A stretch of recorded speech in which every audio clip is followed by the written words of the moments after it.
N'oubliez pas de vous abonner et d'activer la cloche pour ne rien manquer des vidéos à venir. Très bon visionnage.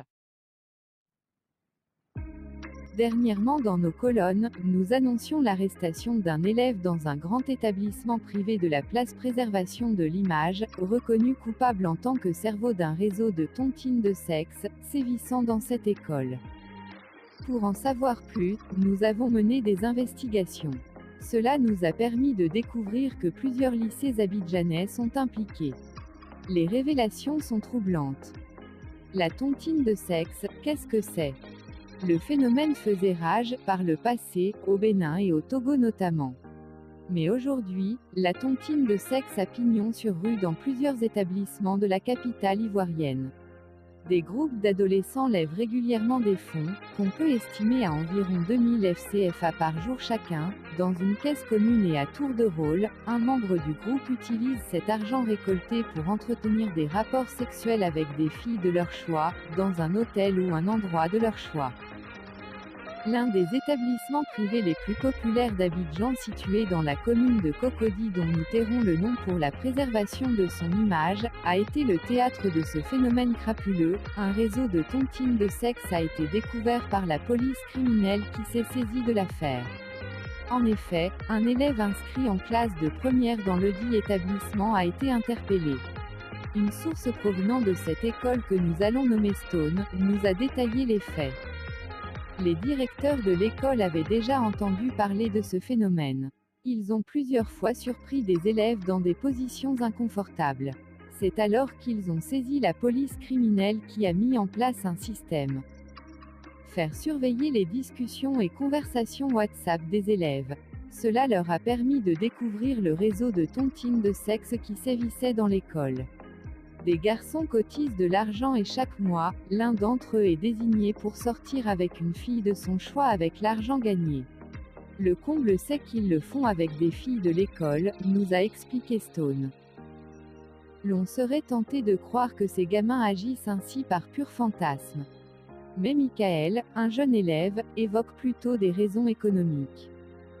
Quand tu as une petite amie, tu dois l'entretenir à chaque fois, lui donner de l'argent pour ses vêtements, sa coiffure, ses besoins intimes, etc. En bref, elle va te réclamer de l'argent à chaque fois. Mais avec ce qu'on fait, on est assuré d'avoir des rapports sexuels réguliers sans entretenir une femme. Cela revient moins cher et c'est beaucoup mieux ainsi, a révélé Johan, 18 ans, qui explique comment il procède. On se cotise chaque jour et au moins 2 fois dans le mois. Nous sommes affiliés à un réseau de filles intéressées par des parties de sexe contre de l'argent. On prend alors contact avec des filles de notre choix et lorsqu'elles donnent leur accord, on débute les préparatifs par nos discussions de groupe WhatsApp. On le fait généralement entre midi et 2 ou les soirs à la descente de l'école, a-t-il ajouté. Plusieurs écoles citées. Des discussions avec nos interlocuteurs, nous apprenons que la tontine de sexe existe également sous une autre forme. En effet, des filles réunies en association, sortent tour à tour avec des hommes fortunés dans le but de leur soutirer de l'argent qu'elles partagent avec le reste du groupe. Cela est récurrent dans un lycée de la commune de Cocody. Nous sommes parvenus à infiltrer un groupe de filles qui ont levé le voile sur leurs pratiques. Nous sommes réunis en groupe de 10 filles. Chaque semaine, l'une d'entre nous a pour mission de se faire gentille avec un homme qui a les moyens, lui soutirer de l'argent, au minimum 100 000 FCFA, et de partager cet argent avec le reste des filles.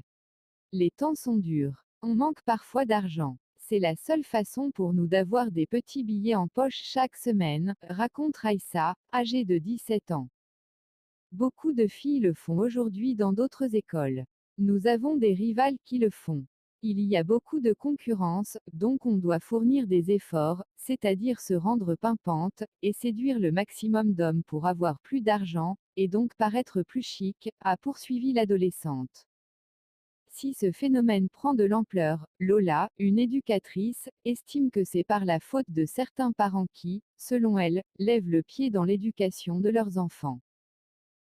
Les parents aujourd'hui sont à la base de ces dépravations. Ils ne suivent pas correctement leurs enfants à la maison. Ils ne leur inculquent pas de vraies valeurs. En plus, ils refusent qu'on gronde ou qu'on punisse leurs enfants à l'école lorsqu'ils sont en faute. Un enfant qui n'a pas conscience que la vie est difficile et qu'il faut se battre pour réussir, ne peut que s'adonner à ce genre de pratiques déplorables, a-t-elle martelé. Des pratiques à haut risque.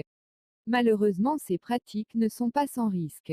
Si elles ne favorisent pas la prolifération des maladies sexuellement transmissibles, elles peuvent conduire à des grossesses non désirées, et donc des avortements, qui pourraient entraîner la mort. On ne cesse de le dire, la jeunesse ivoirienne court tout droit à la dérive. Il est donc important de tirer sur la sonnette d'alarme afin d'emmener les parents à être plus vigilants sur le quotidien de leurs enfants.